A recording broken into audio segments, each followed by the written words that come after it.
এক লোক ফজরের নামাজ পড়ার জন্য ঘর থেকে বের হয়ে গেছে। যাওয়ার পথে পিছলা রাস্তার কারণে পড়ে গেছে। পড়ে যাওয়ার পর বাসায় গেল, আবার পুনরায় কাপড় চোপড় পরে নামাজে আসলো। আসার পর সেম একই কাজ হলো, আবারও সে পড়ে গেল। আবারও উনি বাসায় চলে গেল, তার কাপড় চোপড় পাল্টিয়ে আবারও নামাজের উদ্দেশ্যে চলে আসলো। এমন সময় একজন অপরিচিত লোক তাকে ধরে মসজিদের সামনে নিয়ে গেল। এমন সময় লোকটিকে বলতেছে, ভাই আপনি কে? আপনি কেন আমাকে এগিয়ে দিলেন?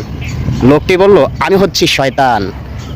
তখন লোকটি অবাক হলো, তারপরে বলল, আপনি যখন প্রথম পড়ে গেলেন, কাপড় চোপড় পাল্টিয়ে যখন আবার পুনরায় মসজিদের দিকে শুরু করলেন, তখন আল্লাহ আপনার জীবনের গুনাহখাতাগুলো মাফ করে দিয়েছে।